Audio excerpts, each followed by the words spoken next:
then you should be welcome to the 209th episode of Podcast Juventus Club Svezia, and this time I have Max Juventino to welcome here. Welcome to the show. Oh, it's very nice to be here. Yeah, you guys have been popping up on Twitter more and more, and I know you're doing great work, and you're very passionate about this club, as I am myself. So it's an honor and a privilege to have this opportunity to talk to you guys. And you are the co-founder of Juventus official fan club of Serbia. Yes, and we are very, very proud of that. Me and, interestingly enough, my friend's name is Maxim, so we're basically Max and Max. Yeah. And we are very proud of this. We had this idea, well, it's been now, I think, 6 or 7 years that we've done this. To be honest, time flew by so fast. I think the COVID times kind of messed up the calendar in my head, so I have no sense of time anymore. But we really had this idea to put, all Juve fans from Serbia together. It's been a long journey. I mean, you guys also have your fan club, and you know yourselves firsthand how difficult sometimes in the beginning that can be. Yeah. But yeah, we're very happy to be, part of the big Juventus family. And the first question when I have a new guest, why Juventus for you? Oh, man. Oh, so it was a 4-score, and yeah, it was a long time ago. Yeah, I'm one of the older guard, but not like 80s older guard. I would say in 1996, I'll never forget that. We were watching the Champions League final, of course, and the decisive penalty was about to be taken by Vladimir Jugovic. Of course, our dude and the commentator was hyping it up, being like, oh, here comes Jugovic. He's our man. Will he solve this game? Will he, bring the European Cup to Juventus? And my eyes were just like this big. And I was just glued to the TV. And I don't know, there was something about that moment. It was just pure magic for me. It just like something clicked. And at that moment when it clicked, I knew I was going to, continue following. I mean, I was 10 years old then. And, then every season I would my dad is a former football player, and a former football coach, and is working at a football club in Partizan in Belgrade right now. Mm-hmm. And football is a big part of our household. So we watch a lot of football all the time. So it was easy for me to get exposed to a lot of football, and especially in the 90s. And beginning of 2000s, culture was very strong. It was on all TVs. Everybody was watching that. So, I had a good base to kind of just grow my love for Juve. And what about the players from former Republic of Yugoslavia? What's the love for culture from, do you think? Oh, I think especially because of this particular moment in time where, culture was so important on Balkan. And, we always had, players that kind of played some significant role in culture. That's also, it's probably everywhere like this when you have a player of your own nationality playing in a certain competition. I also remember NBA was also a lot big for us in that period because we had Divac and Stojakovic, just playing for Sacramento. The whole country was cheering suddenly for Sacramento, even though that wasn't a thing at all, but suddenly it became a thing. So we were, following, of course, Mihajlovic and Stankovic, and, even earlier, Savicevic was very, very important, playing for Milan. So it always had kind of a special place in our hearts.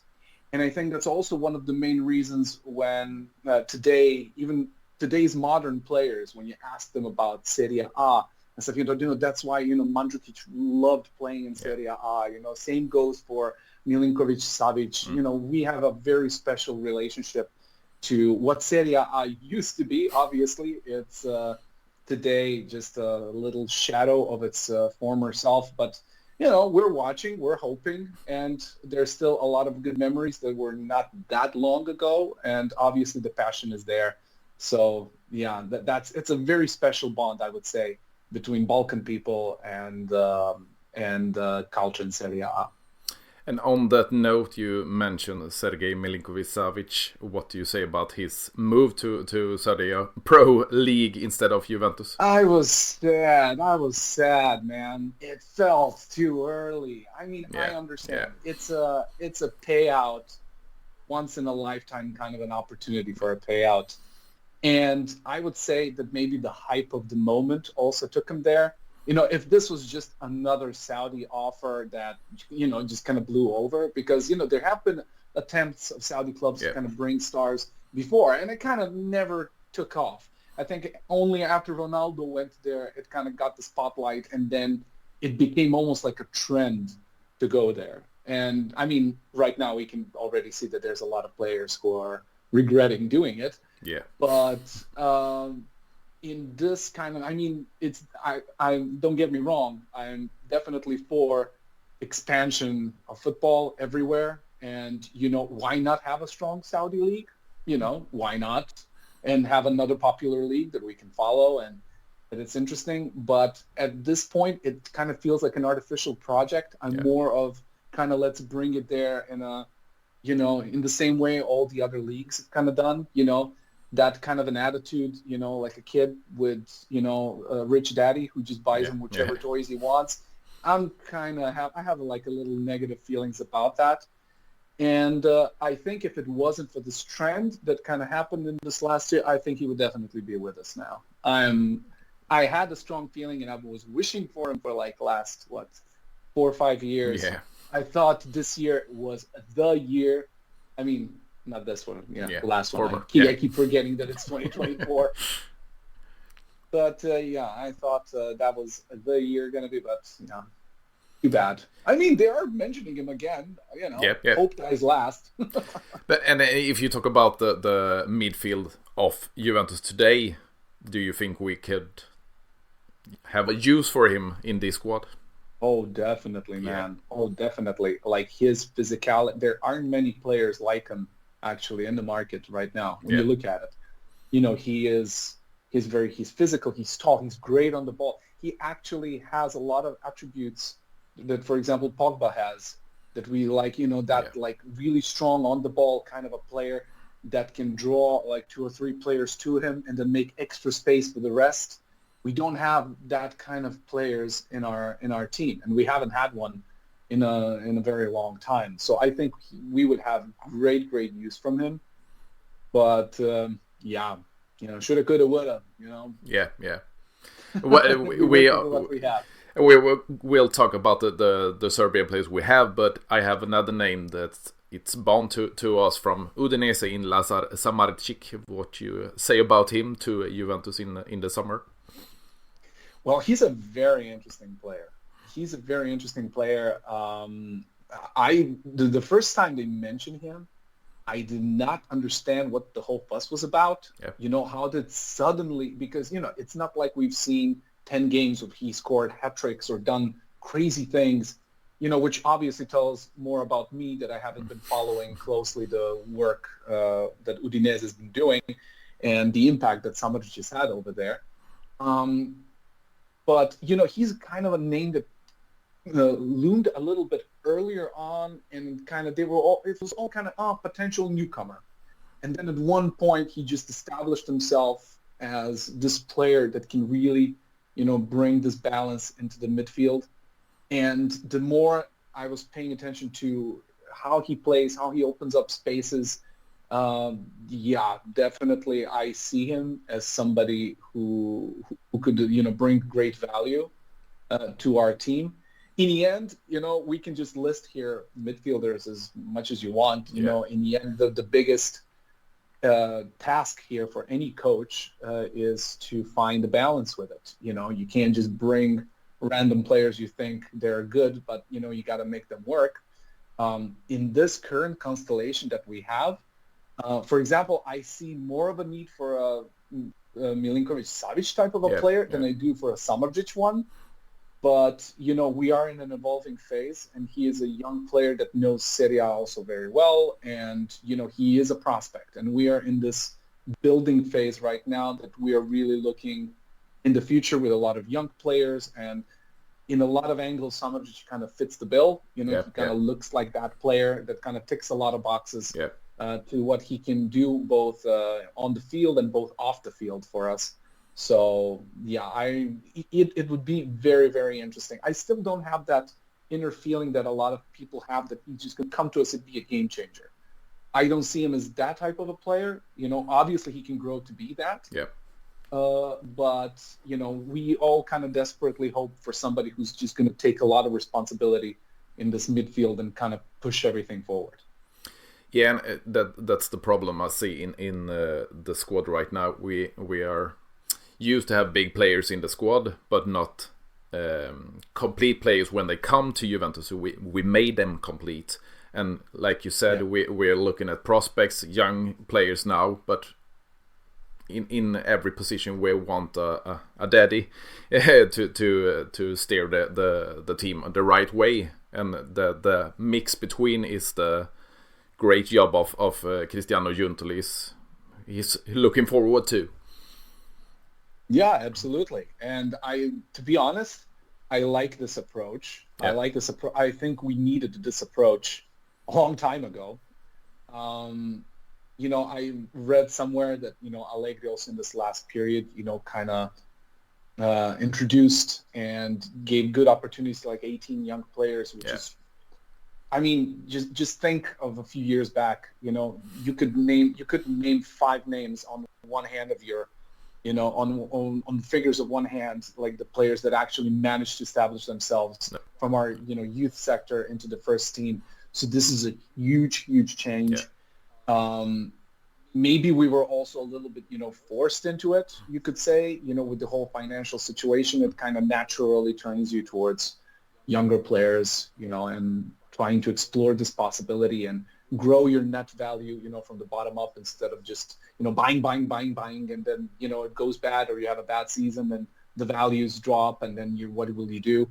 This is a way safer approach, but what gives me hope is that I also see that Giuntoli is not only searching for talents, he is also not afraid to spend where he's going to feel it's going to be worth to invest even heavily, which is good. So you need kind of both sides of the spectrum. You know, you can't go full on youth and you can't go full on, you know, just buying big players and hoping that something, you know, is going to work out result-wise, because obviously in Italy a lot of things are very difficult, and, you know, and with kind of a weak support with the football federation and stuff. So, you know, you gotta measure your steps, you know, very, very carefully. You're not allowed to make too many mistakes. What do you think about the names like Felipe Anderson, Mattias Vecino, Giacomo Bonaventura, the older players? What do you think about them? Well, some of these names that you just mentioned created a gray hair for me. but I mean, it's nice to have young players. That's great. You need somebody to lead them. That's definitely a good argument. I see that. Are these names you mentioned the one that are supposed to lead them? That's now debatable.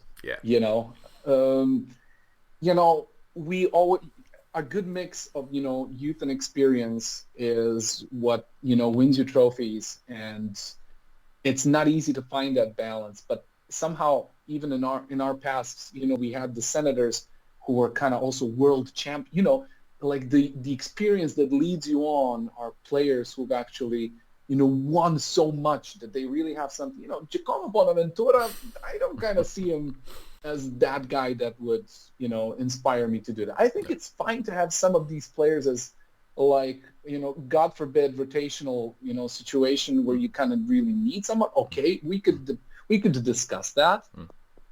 But yeah, Felipe Anderson, I mean, he's not too old. He, you know, he maybe could have something to offer. Would not be my first choice. No. But you know what? So far, I have a lot of belief in what Giuntoli is doing. I believe that for the first time, we have somebody at the club who actually has a vision of how some things should look like.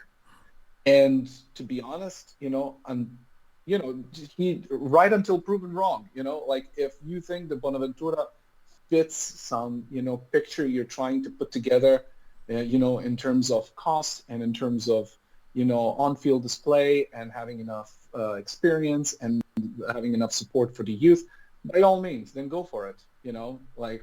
We've seen like so many of these transfer moves in this past period. Some of them turned out to be a disaster, which, we never thought they would be. I mean, just take the Pogba thing that now happened to be, and so what do I know? But you need somebody who is like Giuntoli, who kind of feels in control of this.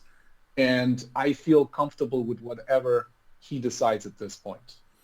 And in your opinion, what do you say about it? We go in a new direction under Giuntoli, and we have an old coach like Max Allegris.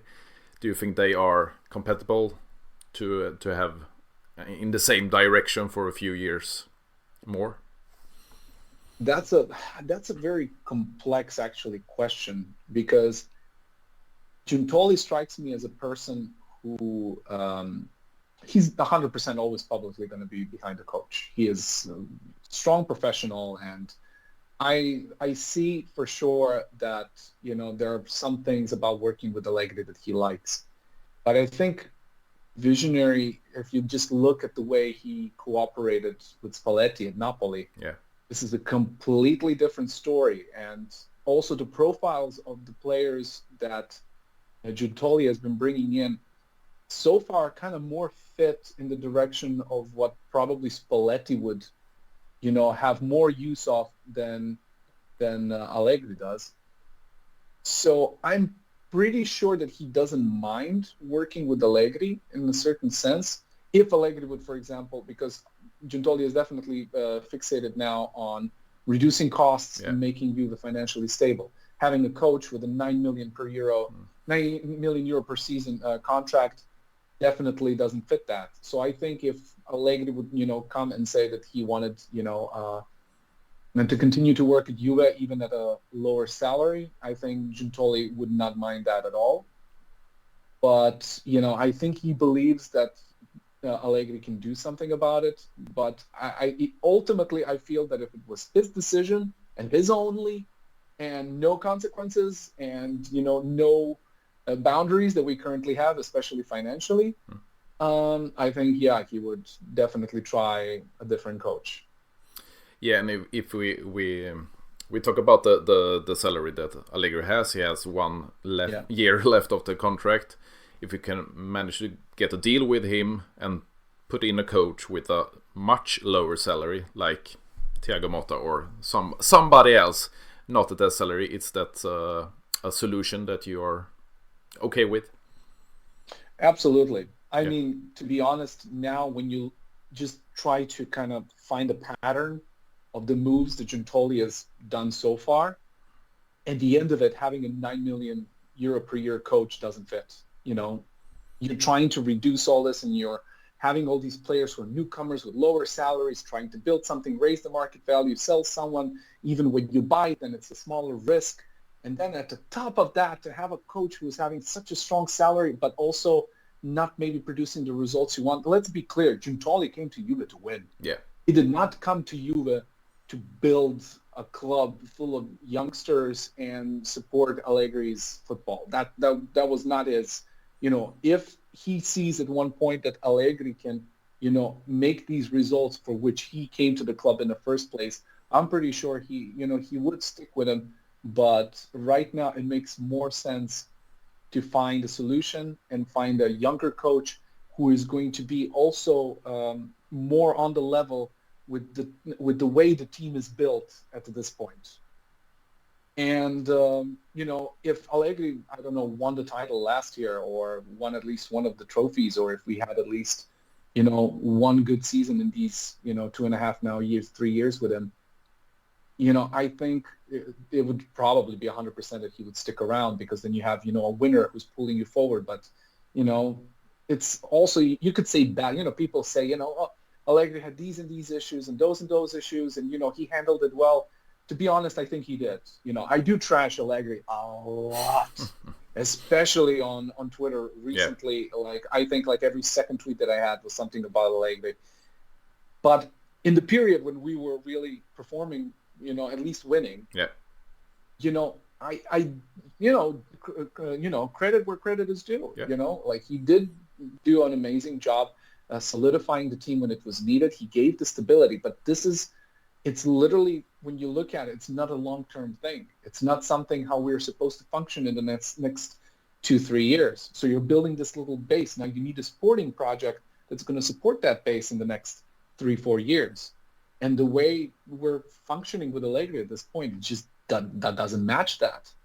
So I think it makes way more sense to have a young coach with fresh ideas. And if you want to revolutionize your image and you want to, win, and you have, these up and coming, there's so many now also coaches and who are, trying to push through. And, you see I just love Xabi Alonso's work right now in Bundesliga. Yeah. I love it.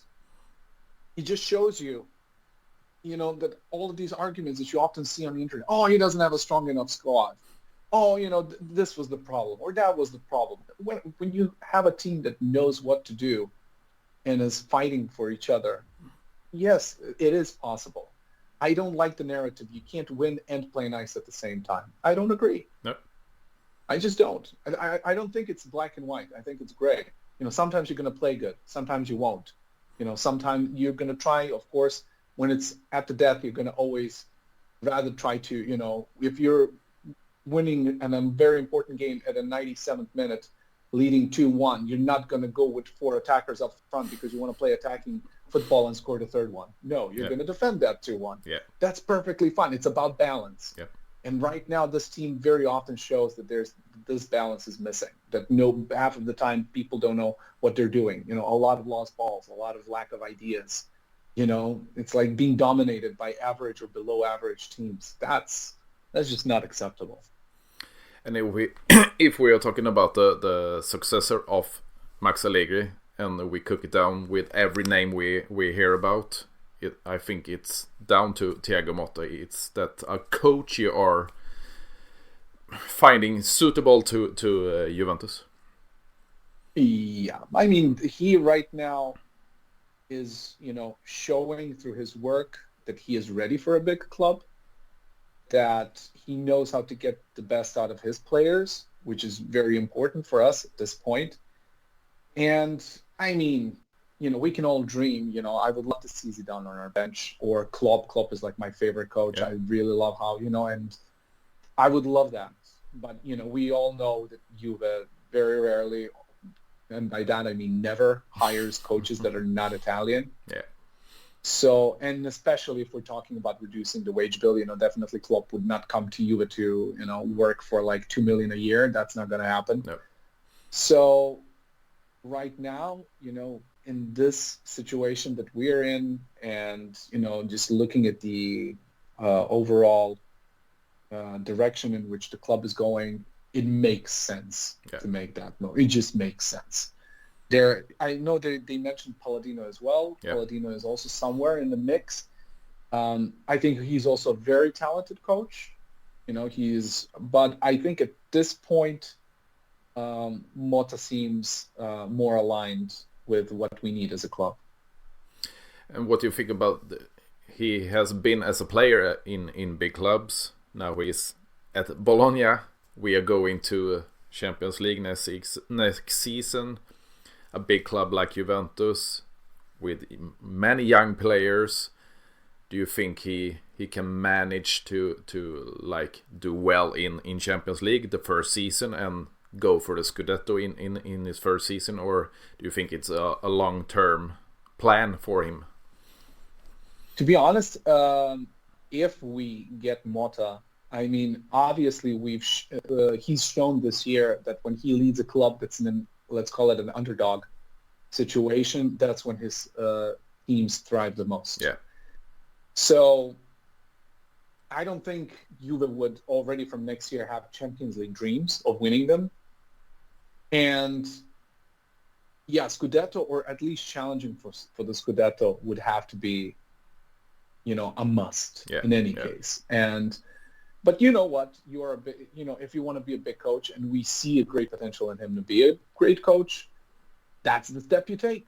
Yeah. That's how you do it. I always also I don't know. I like using very often, Conte as a reference for us because, when you see who Conte coached before us, you can make the exact same argument. Yep. Is this coach ready to take on a big club? Is this coach ready to create something? And look what happened. We created a dynasty that lasted 10 years. Yeah, yeah. So, I'm sad also. I know there's going to be always debates and people talk, was Pirlo the right choice? What did we do with Pirlo? I'm going to be honest with you. I was so excited about that move. Yeah. That we brought him in. I felt the enthusiasm like I haven't felt enthusiasm in a few years. Yeah. Because you have this person and with fresh ideas, fresh coach. Yes, it didn't at times it didn't work, but that's the risk you take, but you start to build something, and people like to gloat over his defeats now in his clubs after Juve, saying, making the case for themselves that the Pirlo was a bad choice. But, having a figure like that is just, it's incredible. I mean, that's why I would, I would love to have Zidane on our bench. I'm just imagining that scene where, motherfucking Zinedine Zidane is entering your locker room as your coach. Yeah.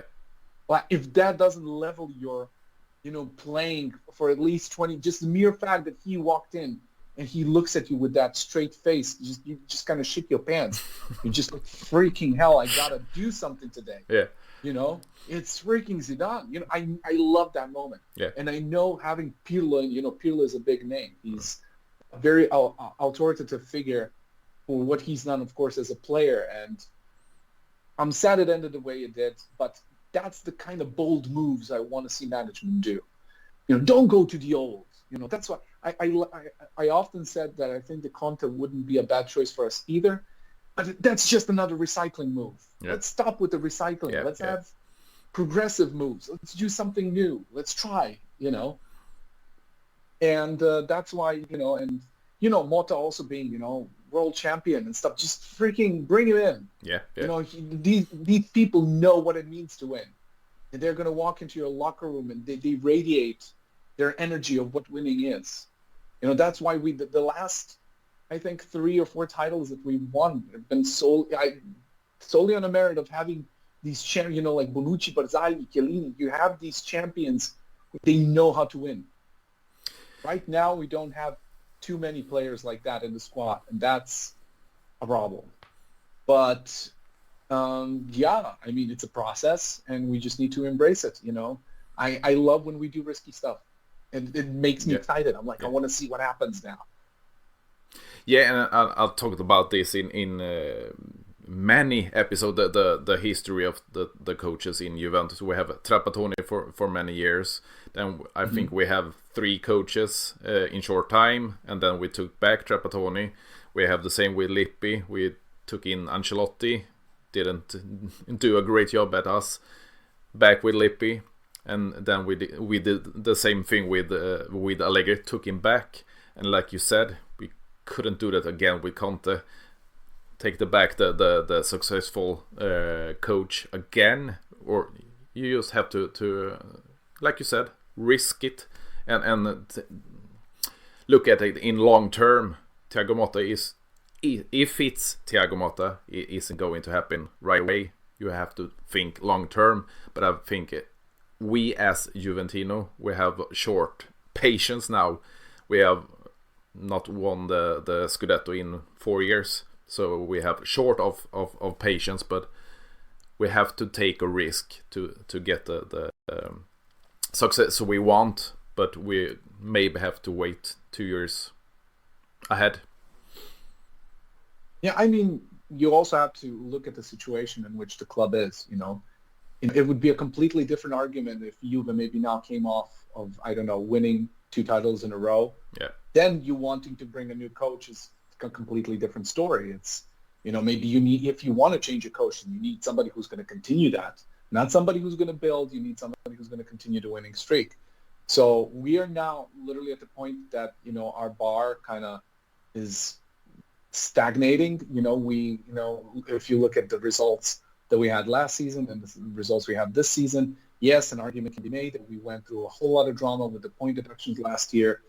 But Juve should be. We did not change our roster too much compared to the last season. Only like one or two fresh names, and most of the people just you got rid of the Bonucci and Quadrado, and maybe people who were kind of pulling the team down a little bit, and then you don't play European games. We should have been challenging for the title this year. We had no excuse. I'm not saying we should have won it, because Inter is just like freaking killing it this year.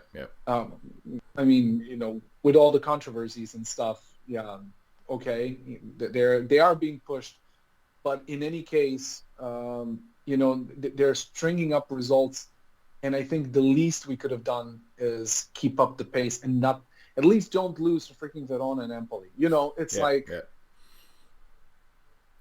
so I think at this point, with Giuntoli building a young team and, having a fresh coach now and a fresh sporting project, because let's be honest, if Allegri gets extended, he is expected to present the next project for Juve for the next 3 years. What could Allegri possibly have new to offer from what we've been seeing in the last 3 years? Yeah, exactly. What can you realistically expect him to come and be like, you know what? We're done with what we've been doing so far. We're going to change the formation. We're going to be more attacking. No, we're not. We're just not. Cut the BS. Just tell us we're going to be playing boring football. If you don't like it, unsubscribe, like from the zone, and freak off. I just hate that old business bullshit.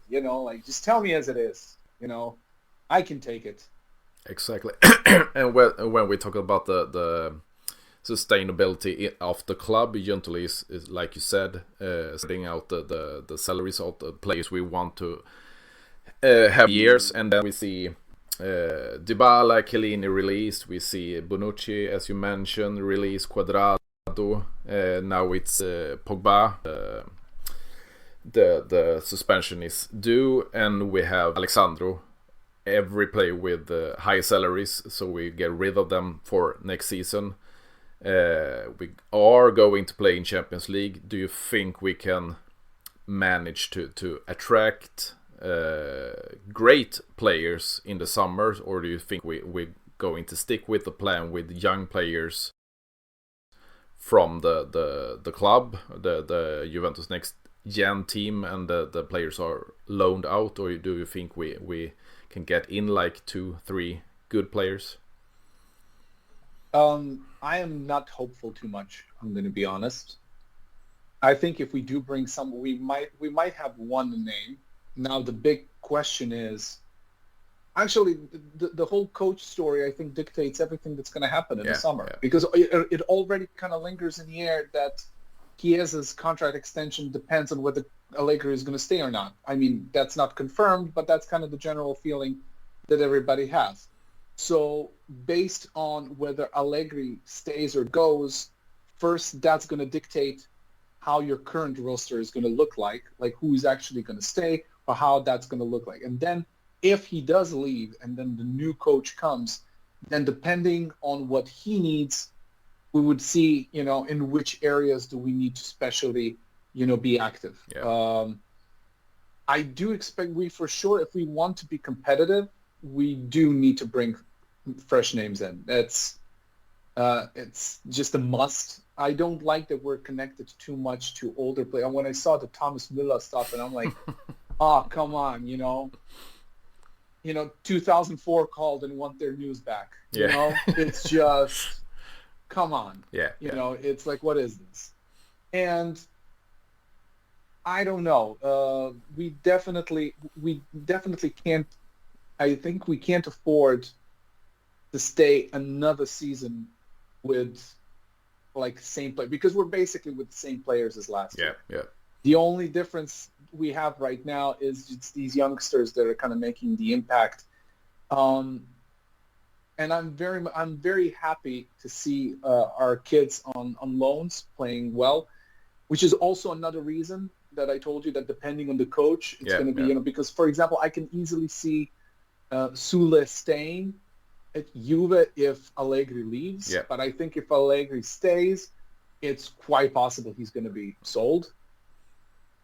And yeah, I really hope, I mean, that midfield keeps being pointed out, but I think, Huisin is definitely gonna, I think, stay with us next year, and he's gonna, try to, fight for his place.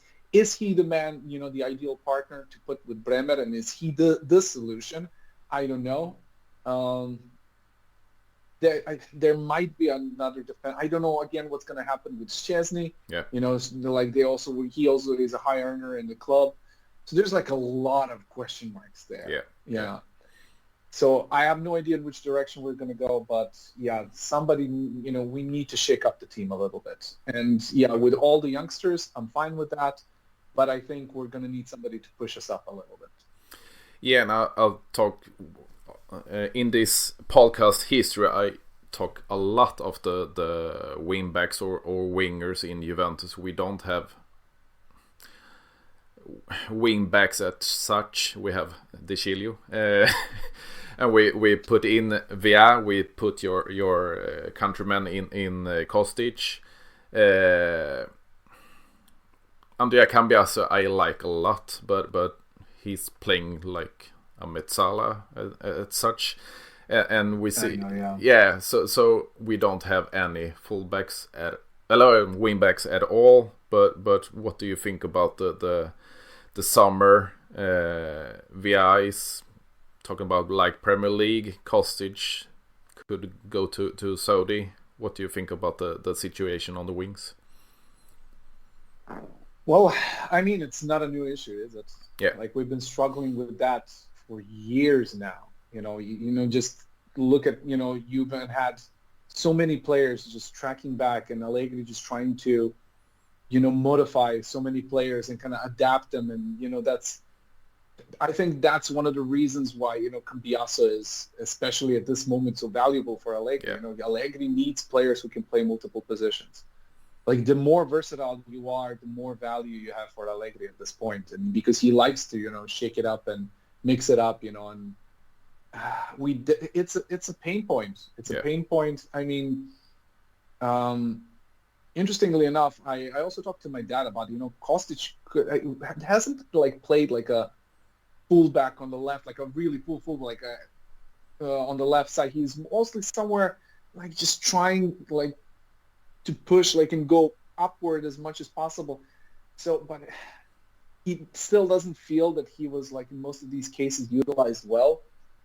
Again, just, mishmashing and trying to invent stuff on the go.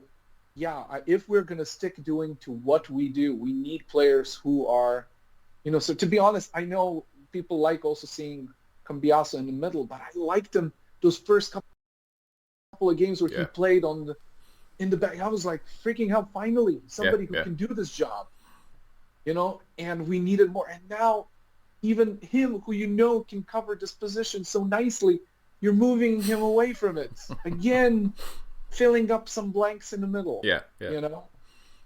And if we're going to continue doing this, we need to freaking stop improvising. Yeah. We need to have people who are, I like to tell the story often because it tells me, Allegri likes to talk about the simplicity of football, but often watching what he does just shows me the opposite. That he's just freaking complicating shit. I studied like sports journalism. And when I was studying sports journalism, one time we had a guest speaker in our school. Radomir Antić came to give a speech.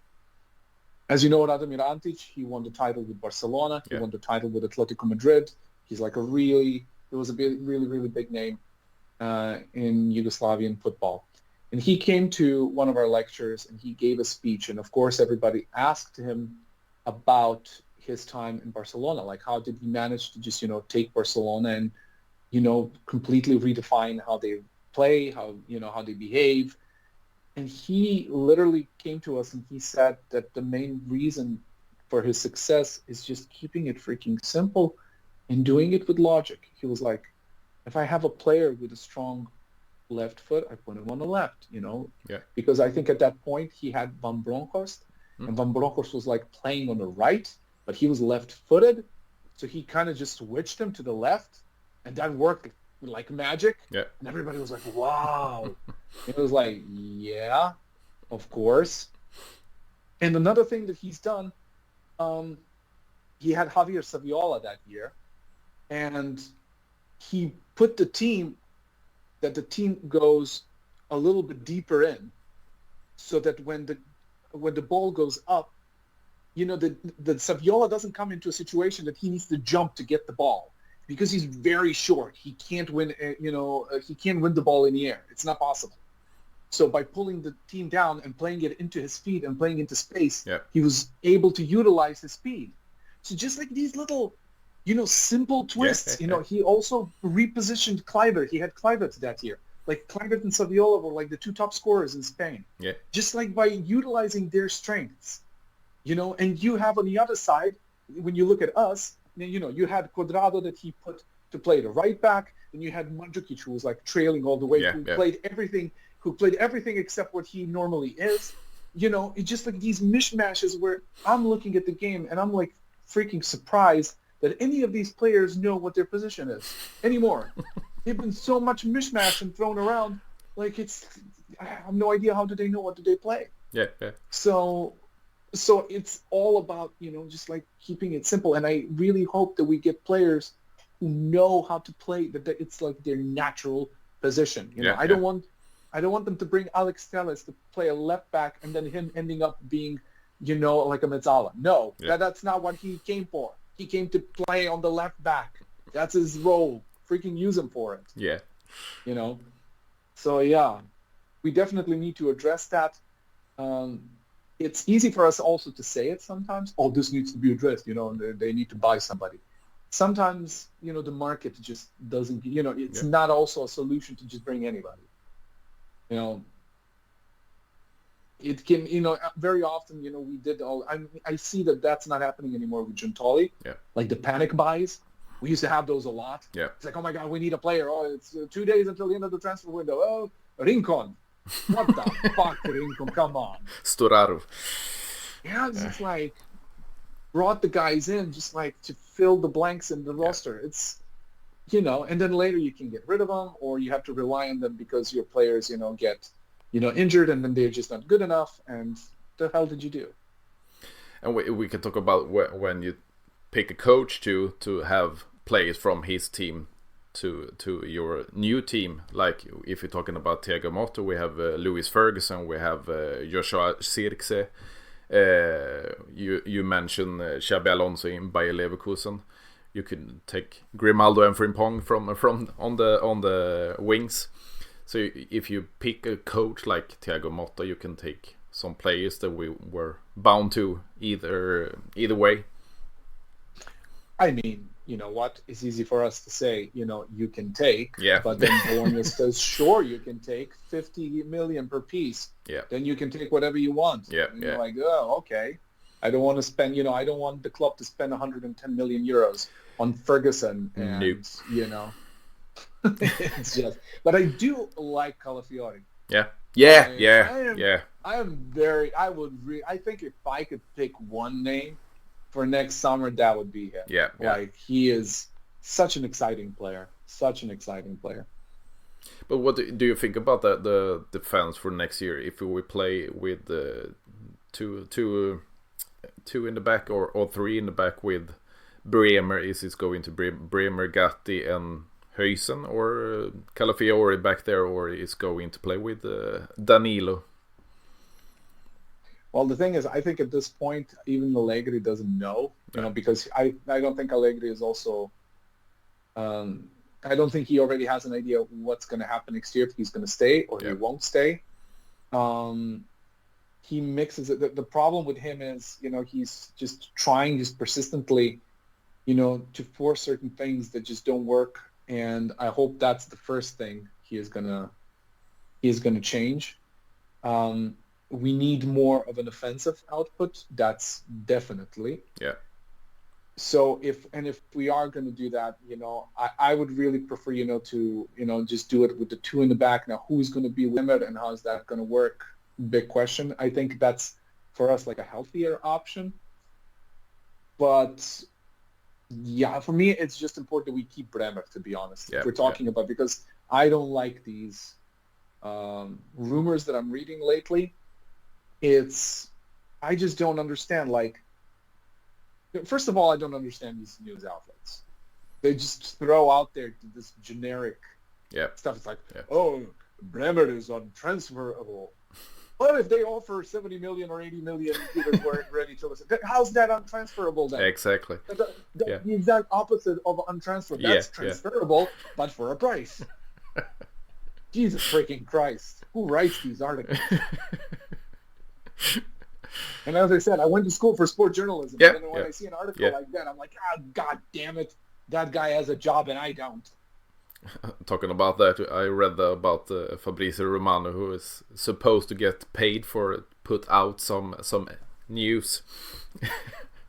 I heard about that too. And you know what? There's a lot of people who don't like him. Yeah. And that could be true, but also, maybe it's not.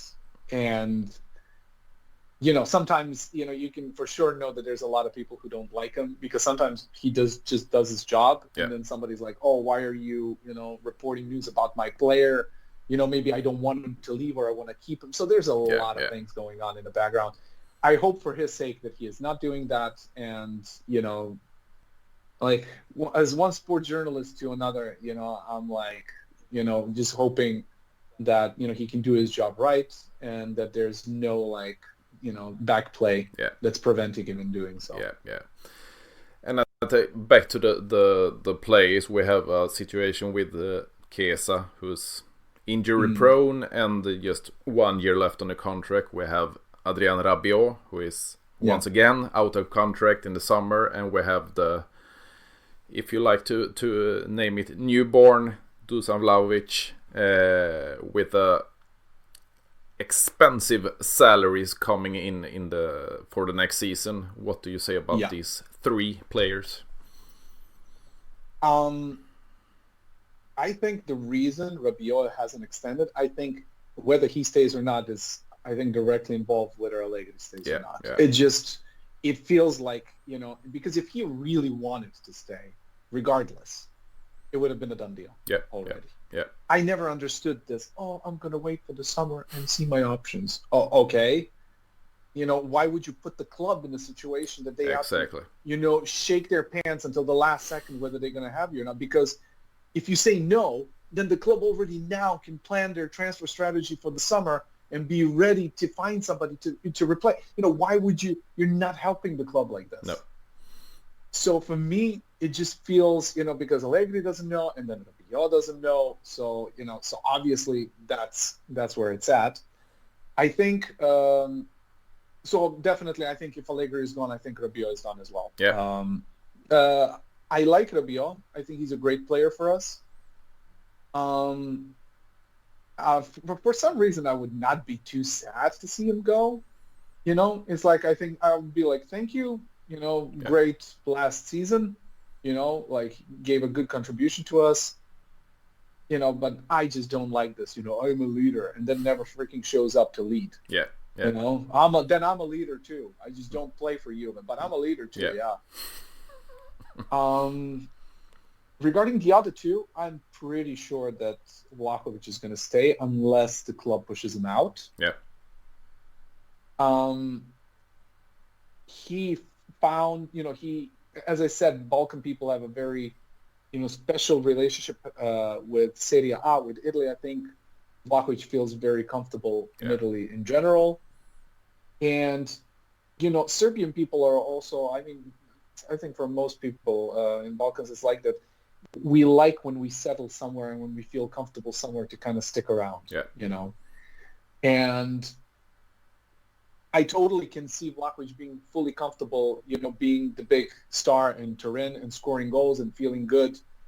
And I think especially if Allegri leaves, that's going to be just another injection of optimism and hope, because he definitely wants to score goals. He wants to score a lot of goals. He actually scored quite a lot for us now this year. And I think he can overall be, we can debate the misses. There have been a lot, what's happened against now is just, you can tell that something was just completely off. Yeah. And yes, we can say he missed 3 sitters or maybe even more, but then you see Cambiaso missed one, then you see, it was just something was in the air that it just didn't go. It didn't. But, there's no debating that he is a world-class striker. The talent is there. The strength is there when he is in his good moment, And I always said this because people are like, oh, so here you go. He had 3 chances. Why didn't he take them? You always complain he never has chances. No, he did, and he didn't do anything. And you're like, it's just not, it's never about one game. It's about the whole season. It's about how you work in training. It's about if you play 5 or 6 games where you had 1 chance per game, that's not helping you to be a sharp striker. To be honest, considering how many few chances we've been creating in a certain period, he was even doing quite well for it. Yeah. And if you look at this last period, he just showed that if he does get the ball, he can get it done. Sadly for us, he didn't do it in Naples, but I'm just saying we can't look at. I hate this narrative when also online. As soon as one game happens that it's go bad, sell him. Yeah. The next game he scores. Oh, he's the best in the world. Give him. It's just it can't be like the trip from heaven to hell. Can't be that short. You need to look at the whole season. You have to look at the situation. What's going on? Yeah. That. People trash me because I trash Allegri, saying but we just had like a good run of 5 games. I'm not judging Allegri because he didn't win the last 6 games. I'm judging him for the last 3 freaking years. Yeah, exactly. That's my sample. Yeah. I'm not doing it for 1 game. I would never be when we lose 1 game like, just I don't know, dismiss everybody. No. And then next year, give extensions to everybody. You can't work like that. Sadly, people, like you said also at one point, they don't have patience now for anything. Yeah. They just as soon as something goes off the rails, it's freaking over, And what they don't understand is that influences the players as well. Yeah. When Vlahovic misses 3 sitters and then you go online and then you just write, he's fucking shit. They see these things. We think they don't care, but, they're human like everybody else. Like everybody's like, Chiesa was struggling with this injury. And, you see all these comments that he's not, sell him, get rid of him. You can't give up on a player that fast. Because he has it. He's a fantastic player. Doesn't matter if he sucks for 2 months. He's amazing. And if he's amazing and not performing amazingly, what's the problem there? Yeah. Let's talk about the coach. Let's talk about the system. He repeatedly talks about feeling most comfortable on the wing. We saw that. His goal that he scored against Naples came from the wing. Yeah. So he's making a case for himself, what he is saying. And that's, all kind of connected. So I think regarding Chiesa, I think both Chiesa and Vlahovic want to stay. I think Rabiot doesn't care. Rabiot, if Allegri goes, he's just going to be like, yeah, you know what? Good to know you. I'm off. I'm going to play for Newcastle and don't give a shit. But I think Chiesa and Vlahovic will both stay if Allegri is gone. I think even if Allegri stays, Vlahovic would stay. Yeah. I don't think he would leave. As I said, the only thing that can screw that up is if they have some mismatch in contract negotiations because they obviously want to spread out his salary. And, it's always a difficult position for us, that we are the ones who are, telling people, oh, why doesn't he play for love and not for money? It's very easy to sit, in your home chair and think, how millionaires should behave. Yeah. Exactly. But, so I'm sure there's a point and there's a way for them to figure that out. And if there's even a glimmer of hope that can be resolved, I think Vlahovic is going to take it because, there's no bigger club in Italy he can play for. And he obviously feels very comfortable and happy in Italy. So if he wants to stay, Juve is the place to be. That's definitely. And Chiesa obviously offers are, not lacking. He's going to get a lot of offers. But I think if Allegri stays, I think he's done. I think he's had enough. Yeah. That's my overall. I'm not saying that's 100% going to happen, but that's just my overall impression. I don't know how does it feel for you. I talked so much myself in the former episodes, so I think it's just your opinion that's interesting here. Sure. When you mention with the what you think about what the millionaires are doing, I think about you mentioned Zidane, you mentioned Klopp as coaches for Juventus. You would like them to coach Juventus. I feel the same about when you talk about they can't get them because of the high salaries and such. I always talk about Pep Guardiola, who went from Barcelona to Bayern Munich to Manchester City. I would have want to see him in like middle team in a league, a big league, but in a middle team, and see what he can do with it. And it's the same when you talk about Klopp. Could he come to Juventus with a lower salary, and we see what he can do with the material in Juventus? Well, for me, Klopp is like, we're a perfect club for Klopp. Yeah. When you look at it, because we are a club that has a very specific history, that has a very specific tie and connection to the fans. So I see, him coaching Borussia Dortmund, that has this little. It's almost, when you look at him coach the club, it feels personal. Yeah. It's not like a coach at a club doing his job.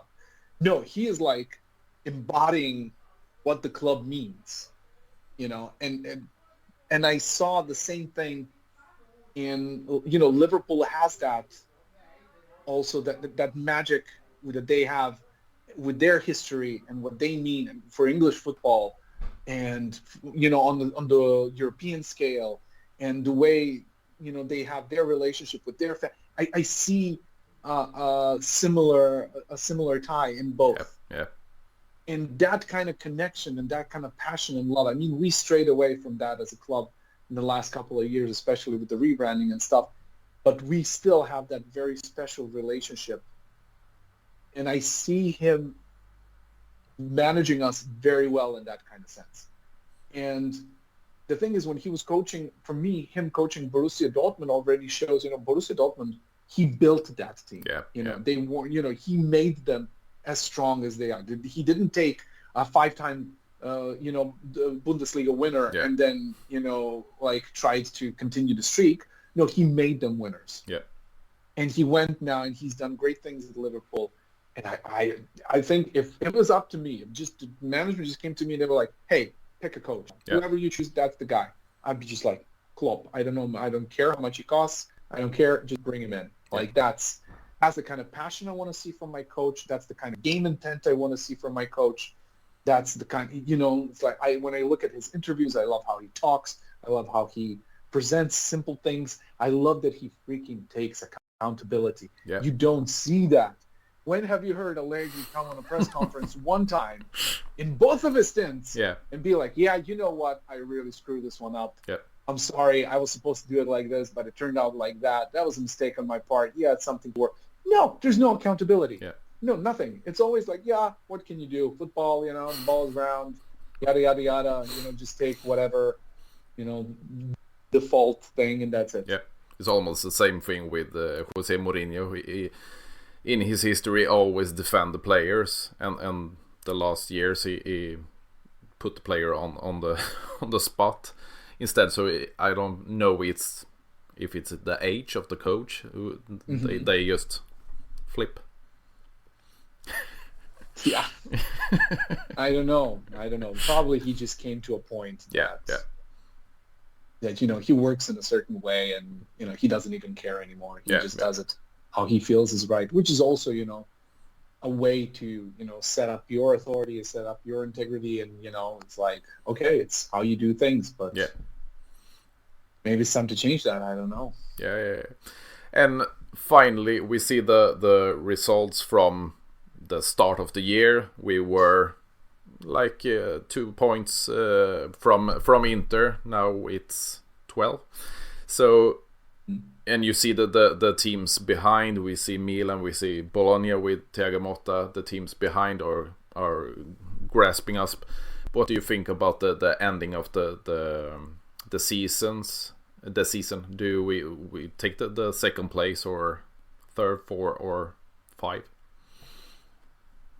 For me, it's just incredible that even after that Empoli game influenced us so bad, that it kind of broke everything. I think the second place is not impossible. I think it's definitely something we can still do. But we need to freaking snap out of it. Yeah. Like, we need a good streak. We need a good streak, and we need it very, very soon. And I hope we can do it. I mean, the thing is, like, I'm always like an optimist, hopeless optimist, just always like, yeah, we can do it. And then, get disappointed over and over again. I would not, the thing is, like, I don't care for second, it's like, you either won it or you didn't. That's, I mean, I just want to, if then in the end, that's why I didn't like the whole time that Allegri was, whenever there was a conversation about we're going to, what the goals are, it's always not top four or Champions League. Yeah. These players are also looking at your press conferences. They, if the coach says, top four is fine, you're so much subjected easier to a slip, to a fall of mentality. How can you, I don't understand it. I just don't get it. And obviously, if, for me, it hurts me that, being fourth in the league now, somebody's going to end the season and say, that was a great season. Congratulations. No, it's not. We won 10 years in a row. What is this? I hope that, because I'm pretty sure that, Max is trying to, calm the boat a little bit, also, sometimes releasing the pressure by toning down the expectations and stuff, and, trying to use that momentum then to kind of build things back up. But, I think the reason we had that good run, that little piece of good run, is because those players actually believed they could win it. Yeah. That's it. That was the X factor. That was the point that made it like that. And I just hope that whatever Allegri is telling them, that they can look beyond it and be like, you know what, screw that. Let's just freaking win this because we can. Yeah. And I hope that, I saw Vlahovic also saying his interviews, he was like, yeah, let's at least be second, let's push for it. Yeah. And I really hope that that's how everybody else in the club feels, because if they do feel like that, then yeah, they can reach second place. But if they already give up, if they throw in the towel, then, God help us that we stay in the top four, that we have champions. Yeah. And now we get in with the Bundesliga, the fifth place for Champions League next season. Yeah. Yeah. Exactly. that can help us. Yeah. But a large or a big thank you, Max, for this episode. It's been a great time talking to you, and I hope we can do this again. Absolutely. It was my pleasure to talk to you. A big hello to all your followers, and of course to our brothers in the Juventus Club Sweden. I hope there's going to be an opportunity to meet you guys in some games so that we can have some beers together and, enjoy some good times. And we'll definitely, let's do this again. Great. Great talking to you. Bye-bye. Bye-bye. Have a good one.